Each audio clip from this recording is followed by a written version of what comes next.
आज की क्लास में प्रकाश के विचलन के बारे में बताया जाएगा, डेविएशन ऑफ लाइट के बारे में बताया जाएगा। और यहाँ पे डेविएशन ऑफ लाइट दो कंडीशन में हम बताएंगे। पहला कंडीशन है एक गोला से जब लाइट पास करेगा तो वह कैसे डेविएट होगा, और दूसरा डेविएशन बताया जाएगा लेंस में। लेंस से जब लाइट पास करता है तो उसमें डेविएशन कैसे होता है। पहले हम गोला से देखते हैं कि डेविएशन किस तरह से हो रहा है। सबसे पहले हम लोग जान ले कि डेविएशन ऑफ लाइट क्या है, प्रकाश का विचलन क्या है। तो प्रकाश का विचलन का एक ही डिफिनीशन होता है, डेविएशन ऑफ लाइट का एक ही डिफिनीशन होता है, चाहे वो मिरर हो, लेंस हो, प्रिज्म हो। क्या होता है कि लाइट के इनिशियल डायरेक्शन और फाइनल डायरेक्शन के बीच के एंगल को एंगल ऑफ डेविएशन कहते हैं। The angle between initial and final direction of propagation of light is called angle of deviation or deviation of light, and angle of deviation is denoted by del। तो हम सबसे पहले sphere में देखते हैं, गोला में देखते हैं कि यहाँ पर एंगल, हमने डायग्राम यहाँ पे बनाया हुआ है। फिर देखते क्या है कि ये जो है लाइट का इनिशियल डायरेक्शन, लाइट जो है इस गोला के इस पॉइंट पर है ना, I1 एंगल पर इंसिडेंट हो रहा है। ये आपतन कोण कैसे है, एंगल ऑफ इंसिडेंस कैसे है। तो अगर ये गोला का सेंटर है मान ले C, तो C से जाने वाली कोई भी लाइन जो है ना, रेडियस, ये रेडियस होगी। और ये रेडियस हम जानते हैं कि हमेशा सर्कमफ्रेंस पर परपेंडिकुलर होता है, नॉर्मल होता है। इस तरह से ये वाला लाइन और ये वाला लाइन, जो ब्लैक वाला जो लाइन है, इस पॉइंट पर नॉर्मल की तरह बिहेव करेगा। अब नॉर्मल की तरह बिहेव करेगा तो इसको एक एंगल ऑफ इंसिडेंस हम सपोज कर लेंगे, मान लेंगे कि एंगल ऑफ आपतन कोण है, एंगल ऑफ इंसिडेंस है। अब इस पॉइंट से जब लाइट रिफ्लेक्ट होगी, इस पॉइंट को हम ए मान लेते हैं, और ए से रिफ्लेक्ट होकर के ये लाइट गई बी पर, फिर बी से रिफ्लेक्ट होकर के फाइनली स्फीयर से बाहर निकल जाएगी। तो इस तरह से लाइट का ये फाइनल डायरेक्शन हो गया और ये लाइट का इनिशियल डायरेक्शन हो गया। तो लाइट के इस इनिशियल डायरेक्शन और फाइनल डायरेक्शन के बीच के एंगल को हम एंगल ऑफ डेविएशन कहते हैं। तो यहाँ पर ये एंगल हो गया एंगल ऑफ डेविएशन। अब हम इस एंगल को x मान लेते हैं और इस एंगल को हम लोग y मान लेते हैं, और देखते क्या है कि ये वाले ट्रायंगल में इसको अगर हम मान लें पॉइंट P, तो PAB में ये डेल एक्सटर्नल एंगल है और x और y अपोजिट इंटरनल एंगल है। तो हम देखेंगे क्या कि triangle PAB, in triangle PAB del is external angle, so del is equal to x plus y। इसको हम मान लेते हैं इक्वेशन 1।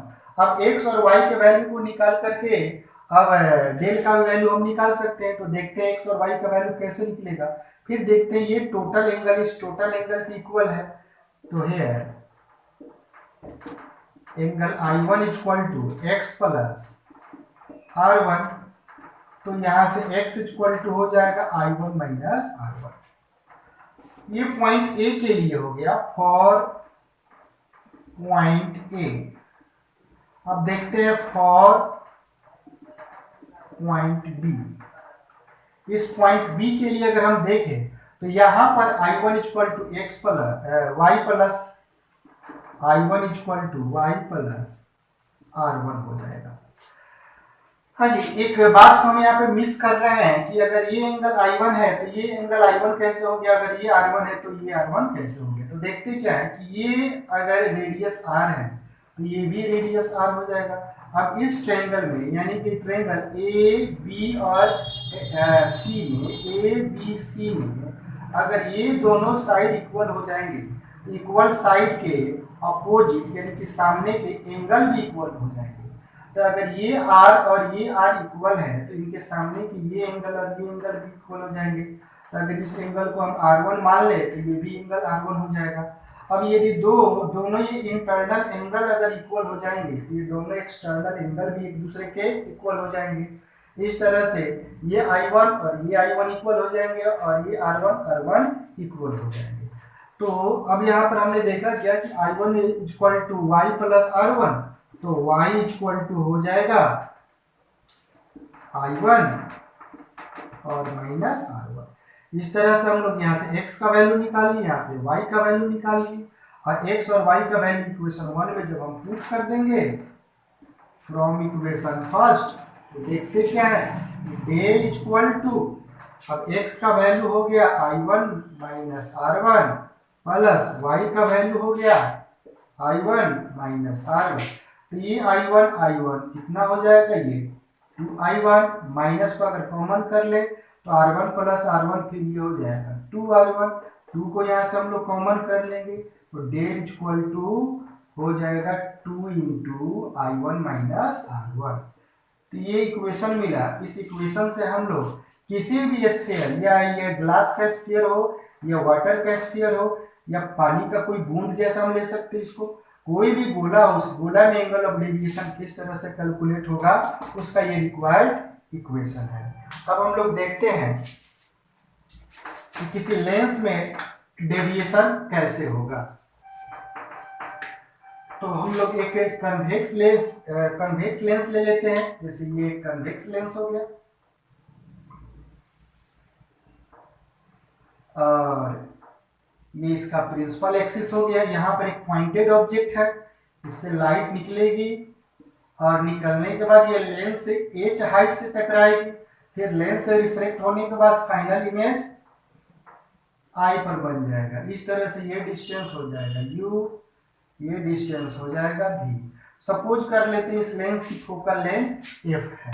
अब देखते हैं होगा क्या।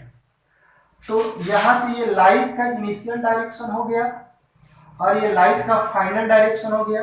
लाइट के इनिशियल डायरेक्शन और फाइनल डायरेक्शन के बीच के एंगल को एंगल ऑफ डेविएशन कहते हैं। इस एंगल को हम लोग अल्फा मान लेते हैं और इस एंगल को अगर हम बीटा मान लें तो देखेंगे क्या कि इस ट्रायंगल में इसको अगर O हो गया, I हो गया, इसको हम लोग मान लेते हैं A, यानी एंगल ट्रायंगल OAI में ये डेल एक्सटर्नल एंगल है और अल्फा और बीटा अपोजिट इंटरनल एंगल है। तो here del is angle of deviation, यहाँ डेल क्या है, एंगल ऑफ डेविएशन है। फिर हम देखते हैं क्या है, इन ट्रायंगल OAI, इस ट्रायंगल OAI में देखेंगे क्या, ये डेल एक्सटर्नल एंगल है और ये डेल जो है अपोजिट इंटरनल एंगल के सम के इक्वल हो जाएगा। तो डेल इक्वल टू अल्फा के जगह alpha approx to tan alpha हो सकता है यहाँ और beta approx to tan beta हम लिख सकते हैं। वैल्यू को पुट करेंगे तो tan अल्फा का वैल्यू हो जाएगा h अपॉन ये डिस्टेंस हो जाएगा u, बट साइन कन्वेंशन का यूज करेंगे तो ये निगेटिव डायरेक्शन में है तो minus u plus tan beta का वैल्यू हो जाएगा यहाँ से h अपॉन ये डिस्टेंस जो यहाँ से लेकर के यहाँ तक का डिस्टेंस हो जाएगा v और साइन कन्वेंशन का यूज करेंगे तो ये पॉजिटिव डायरेक्शन में है तो प्लस v। यहाँ से अगर h को हम कॉमन ले लें तो पॉजिटिव वाले टर्म को अगर पहले लिखे तो 1 प्लस v हो जाएगा, फिर ये टर्म माइनस वाला है तो ये 1 अपॉन u हो जाएगा, यानी 1 upon v minus 1 upon u। अब लेंस में 1 upon v minus 1 upon u equal to 1 upon f हो जाता है। तो डेल इक्वल टू हो जाएगा h into 1 by f is equal to h upon f। इस तरह से किसी भी लेंस में डेल इक्वल टू हो जाता है h अपॉन f। ये किसी लेंस से एंगल ऑफ डेविएशन का रिक्वायर्ड फॉर्मूला है। फिर से हम समझा देते हैं h क्या है, तो लेंस के किस हाइट पर प्रकाश आकर के आपतित हो रहा है और f क्या है तो लेंस की फोकस दूरी है। तो h और f हमें मालूम हो जाए तो किसी भी लेंस से एंगल ऑफ डेविएशन को हम